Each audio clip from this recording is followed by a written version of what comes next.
Left in Kentucky, the podcast of Indivisible, Northern Kentucky. Welcome back to Left in Kentucky. I am Roberto Henriquez. And Dickerson.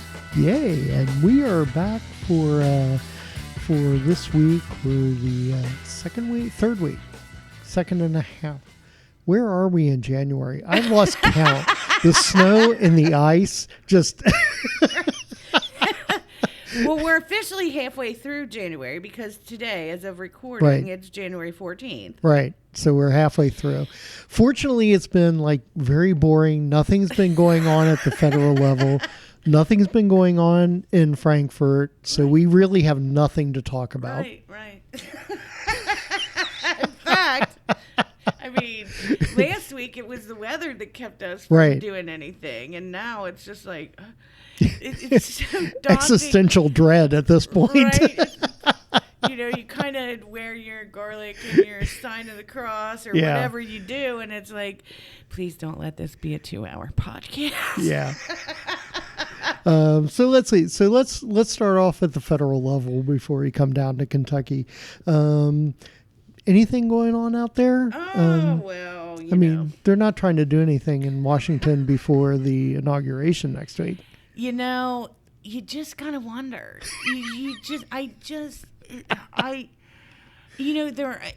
I never really appreciated the word stupefied.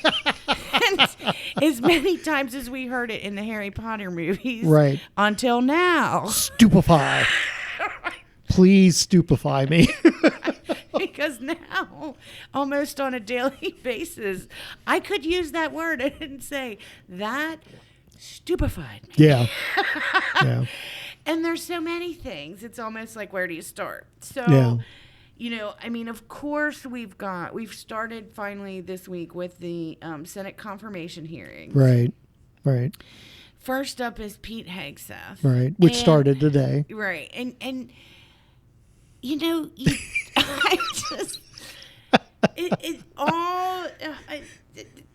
I don't even know where to go with my words.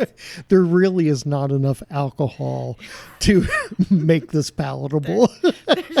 Well, it's just what happened to standards? What happened to qualifications? What happened to decorum and decency? And I better never bleeping hear about law and order from anyone on that side of the aisle ever again in my lifetime. Absolutely. It's like, seriously, there is no bar low enough. Right?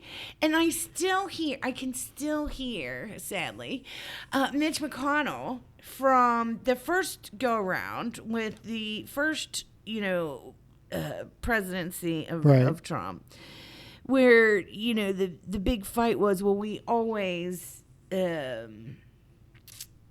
confirm a president's, picks or whatever. And I got a lot of thoughts about that because it's like... What is it, consult and confirm? It's like, okay, no president in history has ever put up less qualified candidates than the BS that we're seeing now. I mean, Matt Gaetz was a pretty good candidate. Oh, for the Lord. Well, I'm surprised he didn't make it to the confirmation process. I mean, he didn't even get there. I know, right? Because he was so scared. And so that brings up a lot of questions about what's going to happen with Pam Bondi. Mm-hmm. If you haven't seen Another excellent choice. Right. If you haven't seen it, Rachel Maddow's show, where she brought up, what was it, like the 5 things that you should know about 5 Pam Bondi, was one of the best things I've ever seen, because I was like, holy crap, I thought I knew about all this stuff. No. And for each one of those Republican senators that votes to approve any of these picks, which normally would not be acceptable by anyone's measuring stick, any sane person's measuring stick. They would know. I mean, in normal times, before this bizarre timeline that we live in now, these are candidates that would never even make it No. close to confirmation. No. People be like, this is a joke. No, seriously, who are you actually nominating? Exactly. So, I don't know. So, but anyway, I mean, I think the Higgs, I don't think this is going to be a walk in the park. Mm-mm. But the new Congress is seated, right? Such as it is. Yeah. So the split is what the split is. Right. And we're all just going to have to sit back and, I feel pretty safe in saying that more than 50% of the country is going WTF. Right. I mean, we're talking about nominating... Just say it. A former Fox News contributor whose own co-workers outed him for being drunk on the air. It's fine. But we want this dude in a position of power within the Justice Department, within any field related to defense or justice or... I mean, he did say he would stop drinking if he was confirmed. Oh, for the love of God. I can't. So moving on, I mean, there's that, and then there's this crazy, I mean, just House Resolution 7 in the 119th Congress, which, we've talked for a very long time about how one of the things that the Republican Party is exceptional at is messaging. Yeah. Naming these bills and resolutions they pick great names. Is no exception. They make great names. They do make great names because they totally and completely go cuckoo outside the realm of what's said on the inside. Right. So this resolution says, recognizing the importance of access to comprehensive, high-quality, life-affirming medical care. That sounds great. For women of all ages. And so we're all supposed to go. That sounds great. Yeah. I love that title. It must have really good stuff in it. I'm sure it's full of really good things. Set me up. Set me up. So tell us some of these awesome things that are in this bill. So then you start digging into this resolution. Sorry, not bill. Resolution. You start digging into it. And it says that the husband and the entire family's needs should be considered when deciding what kind of health care a woman receives. Uh-huh. Record scratch. Right. Wait a minute. So for a woman's health care, we need to check with the husband first to make sure that it's in his best interest as well. And the needs of the family. So what could possibly go wrong? Right. So Grandpa John, 100 years old, over in the corner, can have a say about what kind of health care I should receive. Oh, hell to the no. Yeah, that's a fuck hell no. to the no.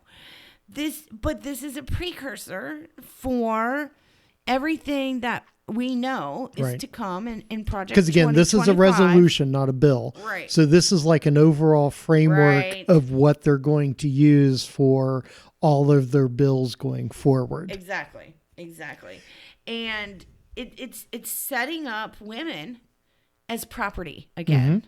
Yep. I mean, going back to prior to the 1970s, a time in which, it took until women couldn't open a bank account without their husband's approval. Right. Couldn't have a credit card. Couldn't buy a house. Right. So we're going, their efforts to drag us back there, this is, fire one. Yeah. This is the first shot over the bow to see what's going to happen. And that's just the first thing that it says. But wait, there's more. Right. So So the next thing is it also specifies that a certain type of medical provider, one who is quote unquote certified. Okay.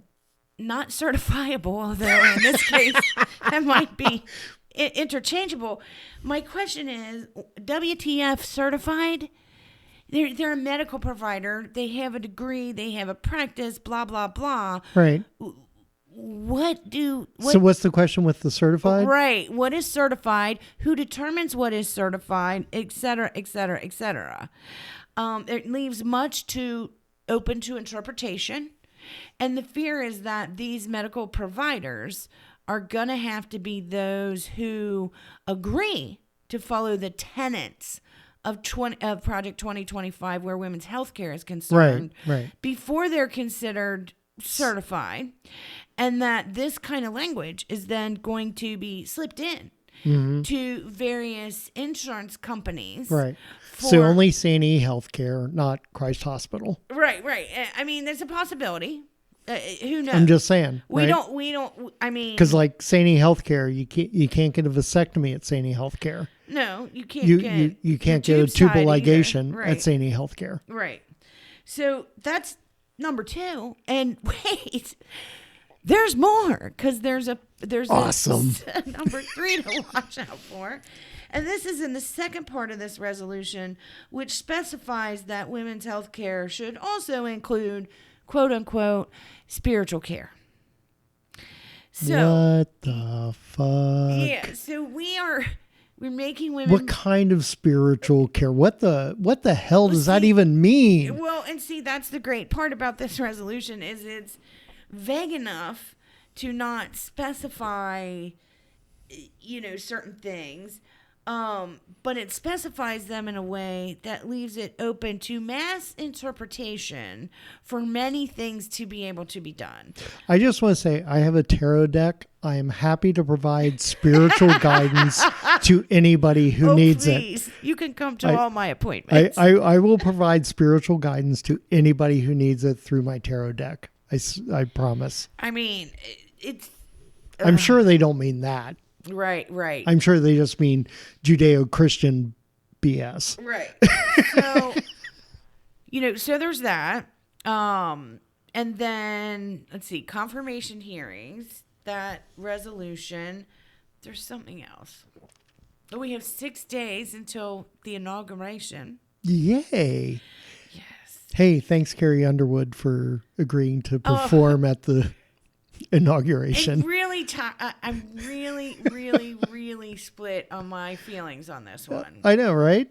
Good music, terrible decision. No, I mean, she's always been that way. She's always been an extremely right-leaning, what have you. But unlike other country artists, there's plenty of them. That's not the point. But yeah. But, I also understand that if you're going to respect the office, not the person. And I can deal with that. I can get behind that. Then it is a tremendous honor to be included or asked. Right. So. I mean, like the Middletown, Ohio band, they got invited to perform at the inauguration. And, as a high school band, to get to perform on a national stage like that is great. Even though that's Vice President J.D. Vance. I can't even say it. I just can't. But yes, that's where he's from. But no, he's not. He's from Appalachia. That's adorable. But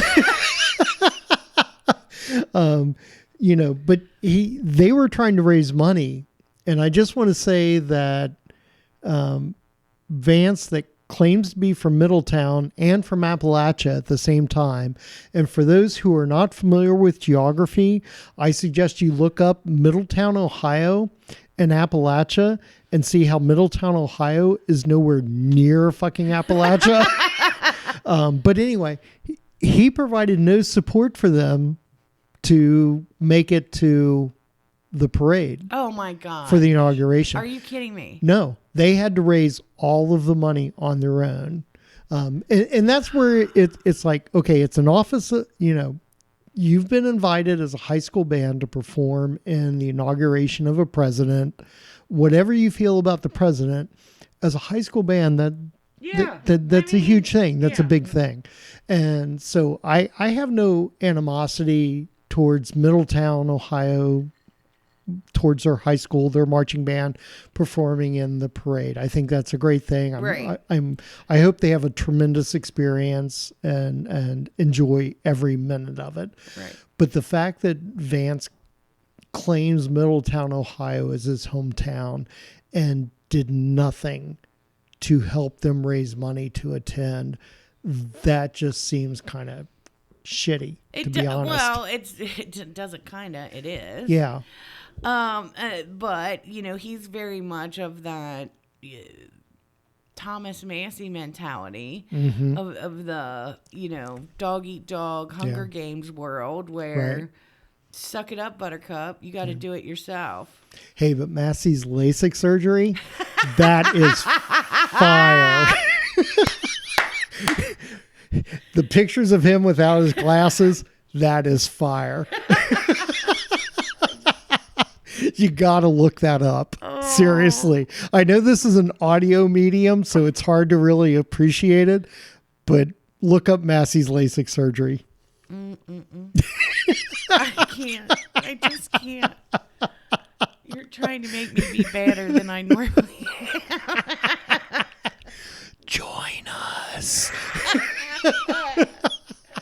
Oh, Lord. Let the hate flow. I don't even know. I don't even know. Hey, so what's going on in Kentucky? Anything? Oh, God. We might need to take a 5-minute smoke break before we get to this. Smoke them if you got them, folks. Because now we're going from the federal down to the state. Right. I mean, kick back, get a drink. And so, there are times where it's daunting to me, some of the ridiculousness, all of the ridiculousness. All of it. But, here's what people need to remember. I don't care what you're registered as. If you are a citizen in this state, you need to remember that our state legislators did not ban bestiality until 2018. Well, 6 years ago. And wait, there's exceptions. To be fair, it's like I can't have sex with my pet, but I can have sex with my neighbor's pet. So,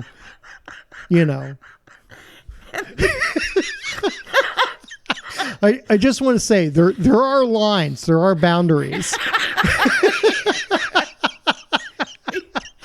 I mean, you cannot make this stuff up. If you made this up, people be like, no, that's not true. Right? They would think you were drinking or needed some Narcan. Oh, well, I am drinking. I am definitely drinking every day. That's so funny. Oh my God. But yeah, you can't love your pets, but you can love your neighbor's pets. That's okay. Well, the whole point for bringing that up is it's very hard to take these people seriously when you know that they actually had to fight over the language for something. They couldn't just write, no, bestiality is illegal. No, they had to fight over it. Yeah. To make sure that as long it was as debated. as long as it isn't your pet, have fun. And I just It was actually debated in the state legislature. Right. Well, the same way they debated on whether or not it should no longer be legal for parents to sell their daughters into marriage at 13. I mean, if I'm not mistaken, that was the same year or really close. I think and they actually had rural, I'm sorry, religious people, and I use the term loosely. Yeah. Defending a parent's right to sell their 13-year-old daughter into marriage. Yep. And they want to claim moral superiority. I got problems. I got lots of problems. But that doesn't even get us to this year. This is 2025, right? Right. We live in the 21st century. Right. We are a quarter of the way through the 21st century in Kentucky. And those things haven't even been that way for a decade. I mean, that is some of the scariest stuff. Really, we should sit down with Louisiana, Mississippi, Arkansas, and Alabama and compare notes. So We all need so much help. Right? Therapy for everyone. We need some serious group therapy. Right? I mean, that's the problem with us all anyway, right? That's why there's so many murders with guns. It's because of this rampant psychosis and mental health crisis we all have. So what's going on this year in Kentucky? So let's look at the bills. Because we're like almost a week into the General Assembly in Kentucky this year. Right. So I'm sure there's some awesome bills that are really going to fix some problems. Yeah, I know you're going to be shocked at this. There are abortion bills in the state legislature. What? That is the problem we have. I mean, it's like the perpetual it won't die. It's never going to be settled. It's like Chucky, Bride of Chucky, Child Play 2, Child Play 3. Pinhead 25. Yeah. It's like, when does it end? But anyway, so some things are good. I mean, I think what we're seeing is there has been pushback from across the board. It's not partisan. I mean, other than that, it's higher percentages based on party, but still, no party is immune from pushback on the extreme nature of Kentucky's abortion ban. Right. So Senate Bill 35 would amend several sections of our current law that would allow for exceptions. For example, rape, incest, serious risk of irreparable harm to the mother. It doesn't. So those are actually good things. Yes. Yeah. That's Senate Bill 35? Correct. Okay. Then it also adds ectopic pregnancy and incomplete miscarriage.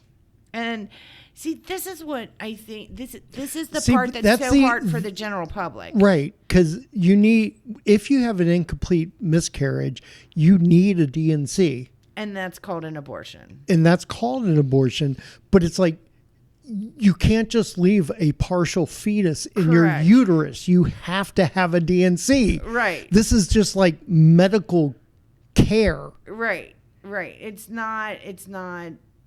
No, there's no viable fetus there. Right. But if you leave it, the risk of the mother dying is ginormous. Is huge. Right. And it's like, this is just not a thing. You can't just do that. And the same with an ectopic pregnancy. Right. And I'm going to explode my fallopian tube and it'll be fine.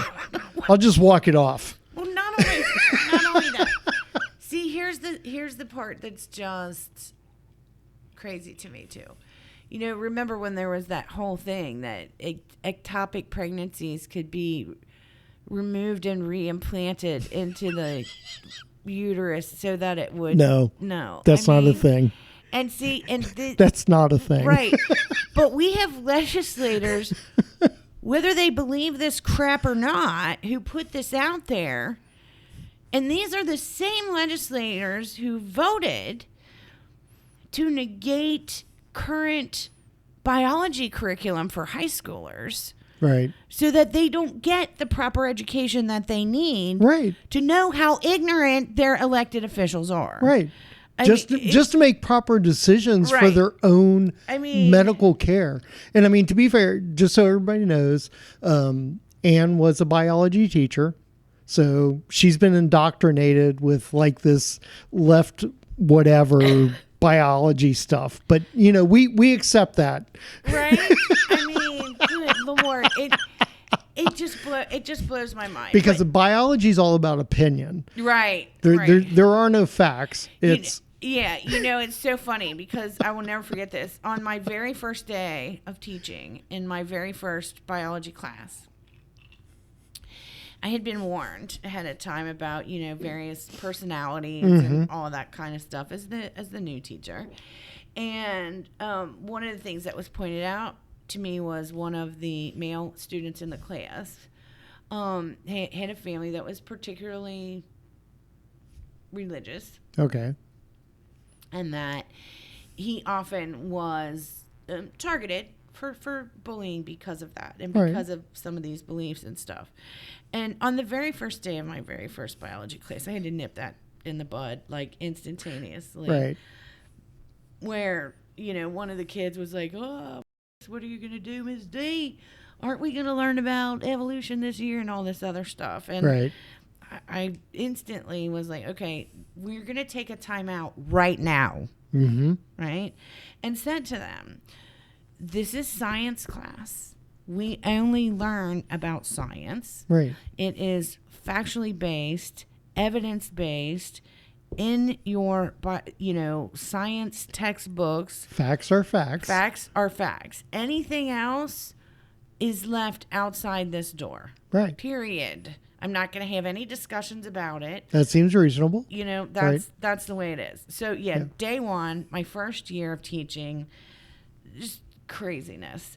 So, yes, I have come across a lot because there was one parent in particular who spent the duration of my tenure as a teacher at school trying to get me fired for it. So... How dare you teach facts? Right? Or science, for that matter. Or science. Yeah. So when I read stuff like this, or when I finally see some legislation come to fruition that is a good thing, I'm going to support the living what out of this. Right. This is actually from the bill sponsor is Senator David Yates out of Louisville. Okay. And he tried to introduce it last year, I think it was, because this was the bill that was known as Hadley's Law for Hadley Duvall. Oh, yeah. Who became rather famous during Andy Beshear's last gubernatorial campaign, and then went on to the DNC last year with all of the other survivors of horrific sexual assaults. Yep. So anyway. And if you aren't familiar with that, I mean, look it up. Look up Hadley's Law. You'll find lots of information about that online. Right. So there's another bill, House Bill 203. Now, I want to make this point so that our listeners understand something that you brought up before we started tonight, and I want you to make this point again about the fact that the Senate bill is number 35. Right. Whereas the House bill is number 203. Please explain the significance of that. Yeah, so typically bills that are or double digits and don't have a 100, 200, 300, those typically are the top priority bills in that house, whether it's the Senate or the House of Representatives. Bills that are 100 are typically like second tier priority. 200 are typically third tier priority. So just because a bill comes up in the Senate as a double digit number, that means it's a top priority in the Senate. But when it has a 200 in front of it in the House, it means, we're probably not going to do anything with this. Right. So, and that speaks directly to this. Right. So, So House Bill 203 is basically a companion bill to Senate Bill 35 for, purposes of making this shorter, because we still have quite a few things to discuss. But the Senate they can act on this and be like, we're going to pass this, but they know that the House is not going to pass it out of committee because it's a 200 level. So the senators can claim, yes, we voted for this, but the House killed it. Right. Anyway, so next broad spectrum topic, I know this is going to shock you even further, is women's reproductive health bills. What?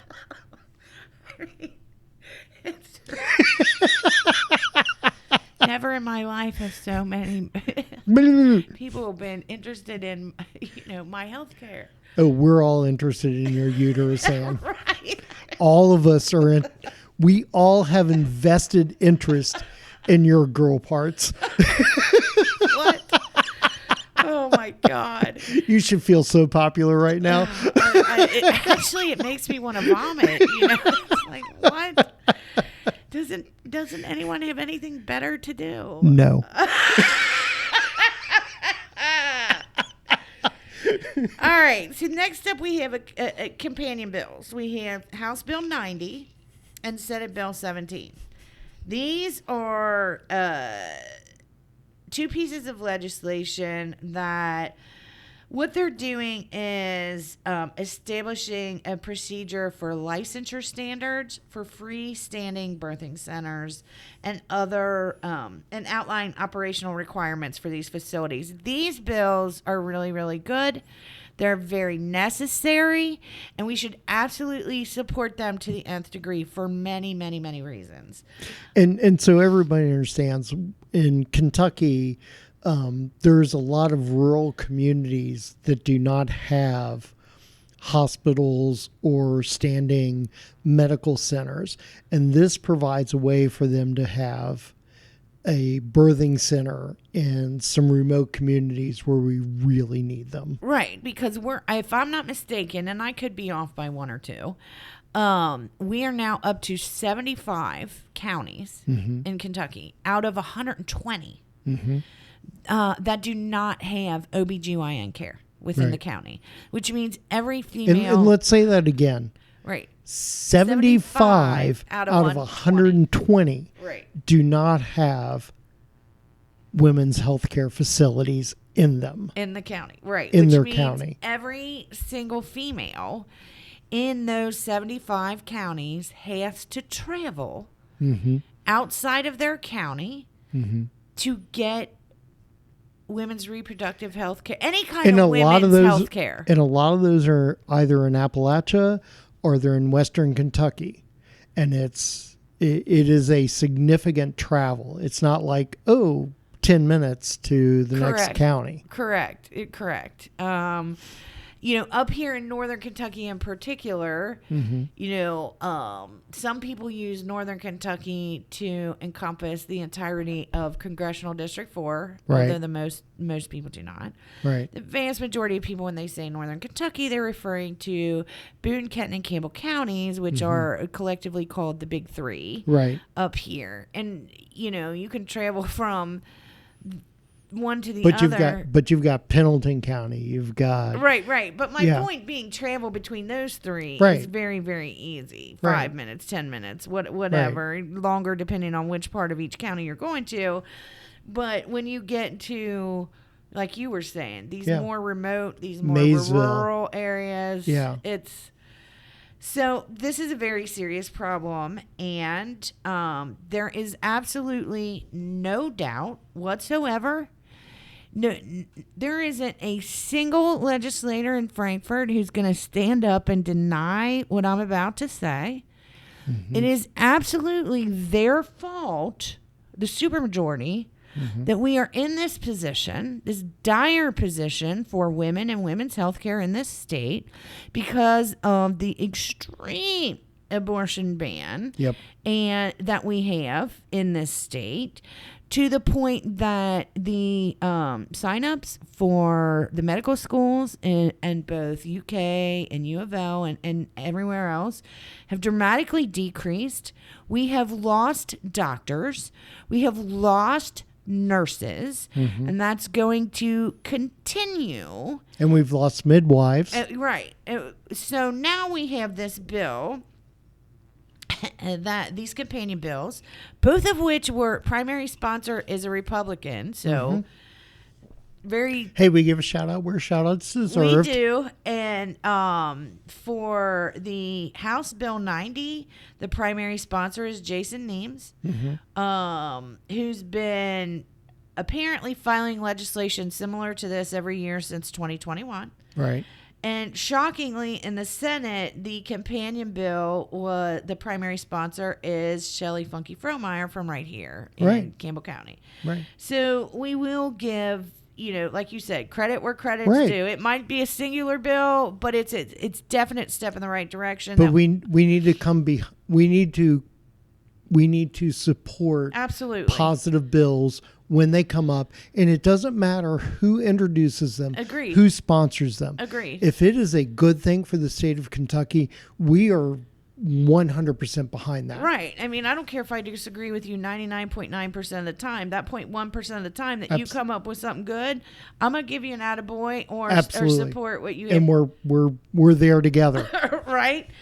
So anyway, in addition, we have Senate Bill 16, which would direct Medicaid, also known as, a medical card, to cover midwifery services, which is another thing that is drastically needed. It absolutely should. Because as we lose doctors, and the increased need for certified, licensed, whatever the case is, midwives. Midwives in the rural areas is so important. Right. Because there aren't medical facilities. Correct. You need midwives. You need licensed midwives. And the fact that there's a bill to support that, 100% behind that. Right. Absolutely. Then we have House Bill 74, which I'm assuming is the bill that Matt talked about when he was here, which requires public schools and public charter schools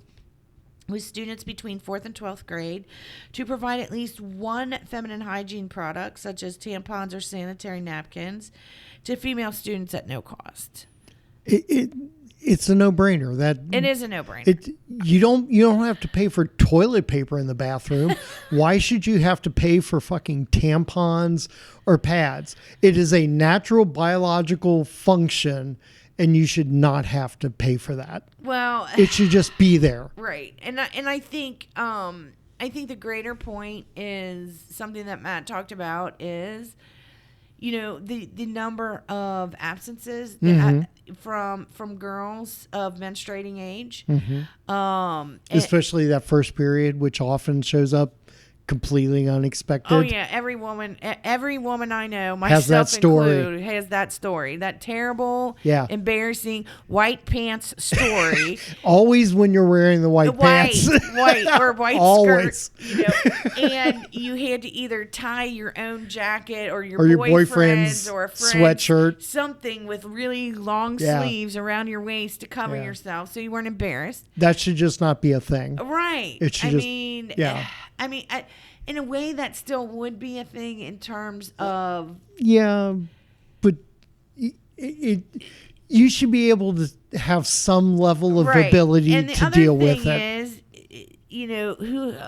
And honestly, it to me, it's like toilet paper. It's like it's a natural body function that is going to happen, and you should be able to deal with that at school without having to... Trauma. Without having to deal with emotional, any of it. Yeah. My only problem with this, I'm not 100% sure how all the specific text reads is.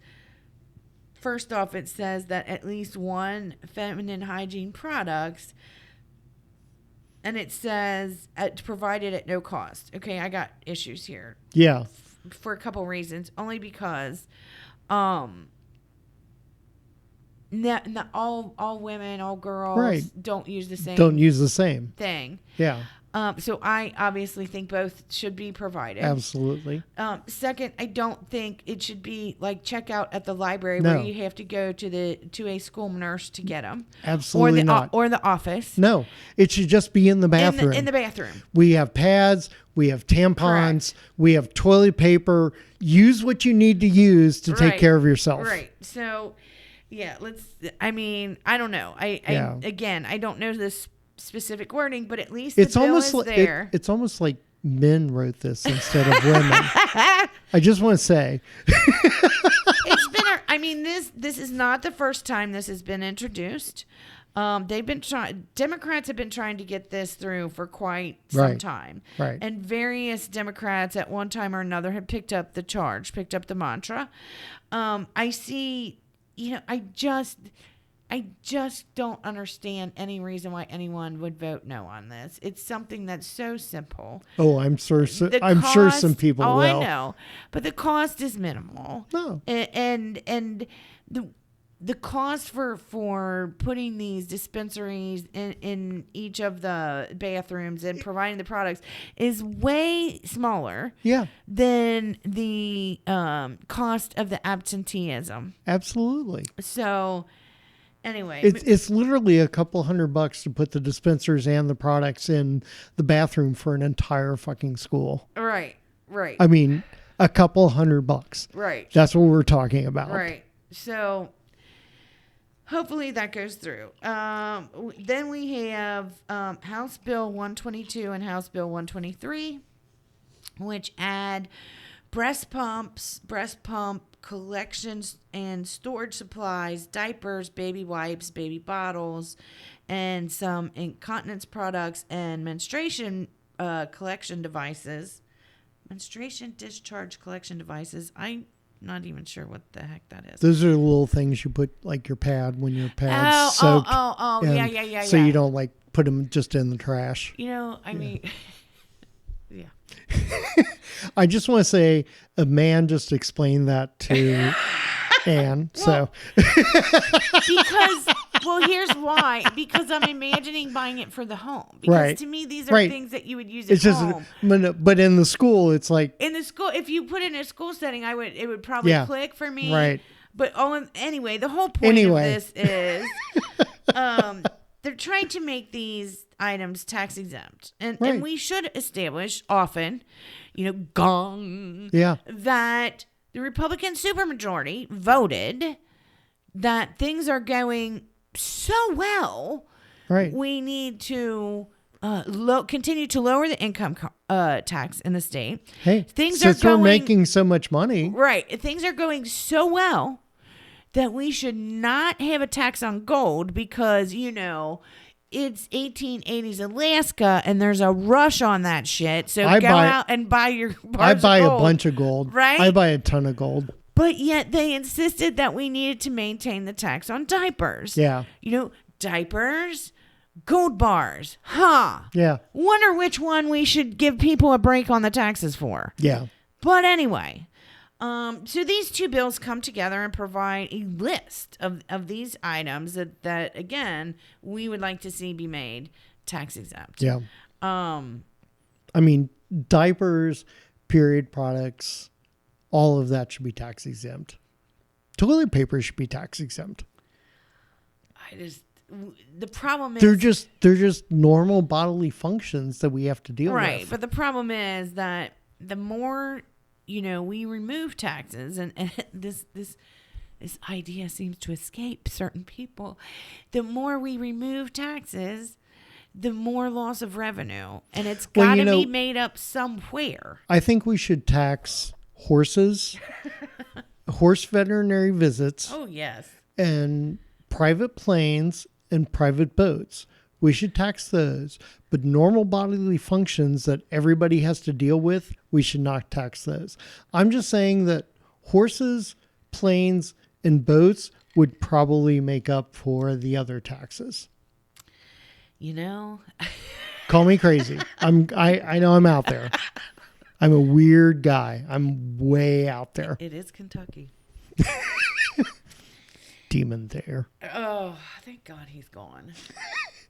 But his tax exemptions remain. Yeah. All right. So then we get to the end of the first week. My God. And that was end of week 1. And week 2. Yeah.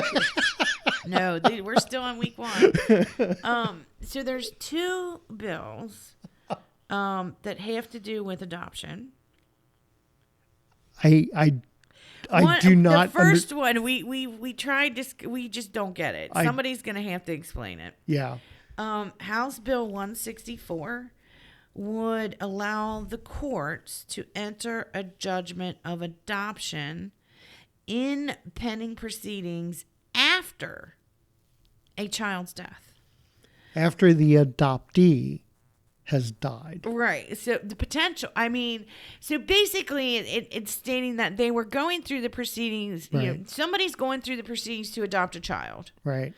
And if the child dies before the proceedings are concluded, then the judge can still say, have a judgment of adoption, even though the child died.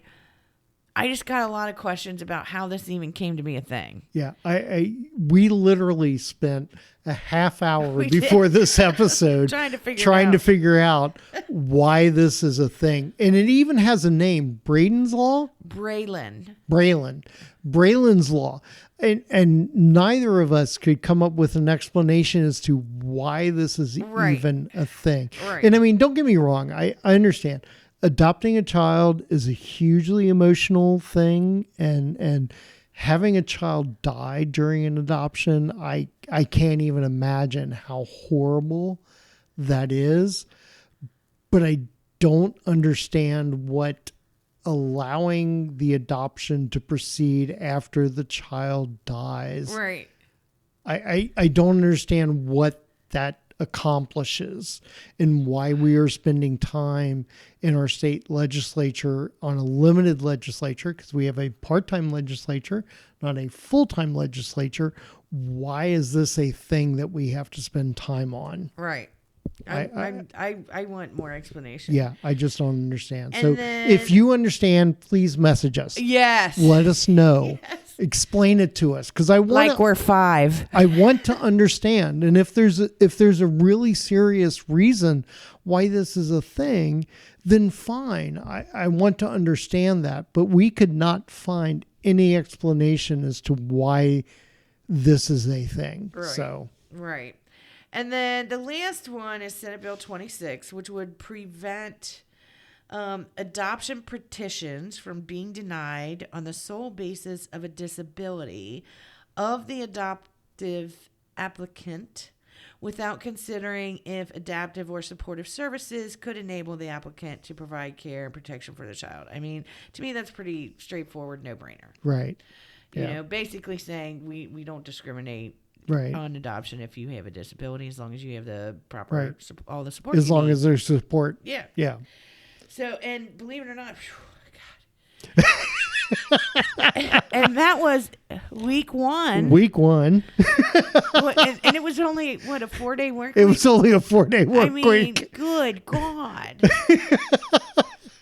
Between the snow day and And can we talk about Snowmageddon? Because I would just like to say that it took me back to the blizzard of 78. 77, 78. Yes, yeah. And yes, I am old enough to remember that. When the Ohio River froze over. And you could walk across it. Yes.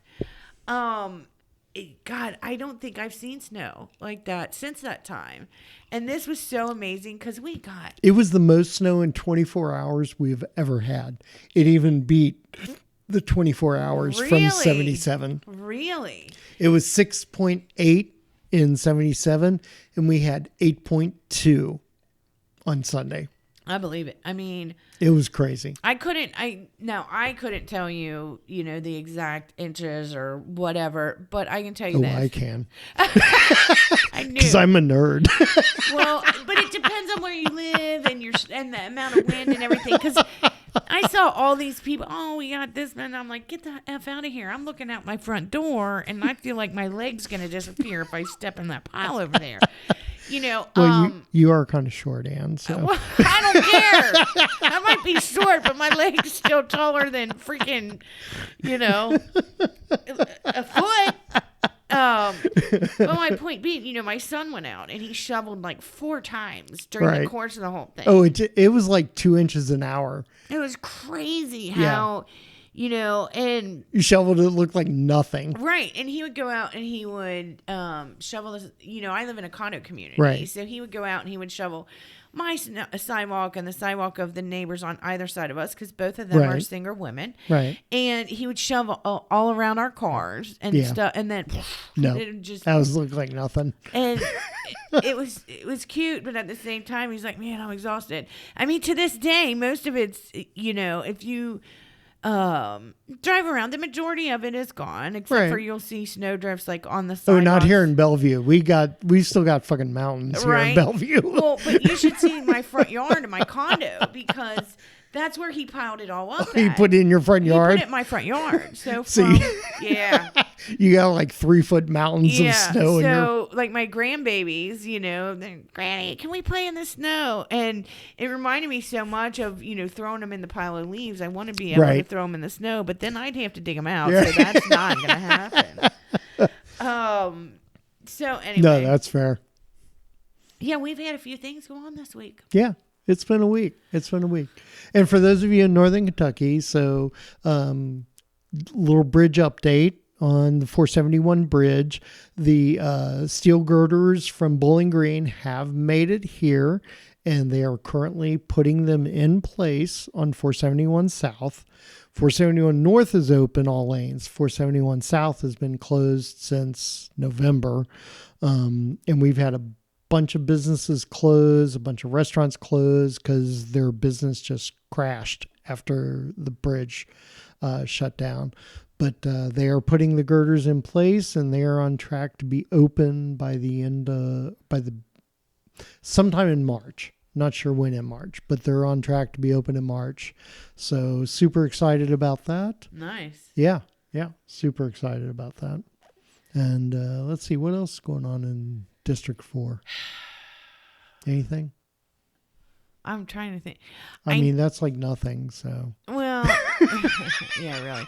The only thing I know that there's a new cohort going through in Boone County right now through their Engage program, which is a wonderful thing. And I really, really wish every single county would. Now, is that like adopt Emerge? this. No. What's Engage? Engage is a program where if residents of the county, for free, there's no cost, can go through and learn about government, learn about all the parts of government and how it works and how. Interesting. Yes, it's a fabulous program. Now, is this just in Boone County? Yes, or? they're the only ones that do it. Okay. I don't know why Kenton and Campbell don't, or why other counties don't, but as far as I know, it's only Boone County. This is something they do every year at this time. And we got a lot of friends of ours that are going through That's great. that program. And that's what, just so everybody knows, Amy is typically with the both of us. She's going through the Engage program right now. So that's why she hasn't been with us and hasn't been involved. She will be back. So have no fear. Amy will be here once again. So anyway, I know that's going on. Cool. Excellent. I'm trying to think.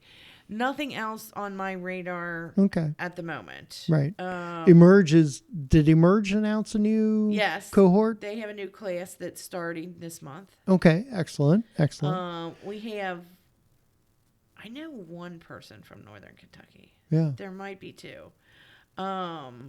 And if you aren't familiar with Emerge, I definitely recommend you look that up. Women who are interested in politics in Kentucky, the Emerge program is a really, really good program to get involved and learn about politics in Kentucky and how to be engaged and how to be involved and to run for something. So if you are a woman in Kentucky interested in maybe running for politics, really look into Emerge. I highly recommend the program. It's really, really good. Yeah. And so I think that's where we are, right? I feel exhausted. Right. It's like my brain's going, oh my God, I forgot something. So that's this week. Let's see what happens for the next week. Right. the calendar. There's the legislative calendar Yep. out for the totality of the like when they're in Frankfurt and when they're not. Legislature.ky.gov. Yes. That's where you can find all the information from the Legislative Research Commission in Kentucky, all the bills that are on there. There's a bill watch, so if there's a specific bill you want to look at, if there's a calendar you want to look at, legislature.ky.gov. Highly recommend you go and check that out. And that will give you all the information that's going on in the General Assembly right now, which runs through most of January. And then there's a break and where the governor is allowed to veto items. And then there is a short session after that for overriding vetoes. Yep.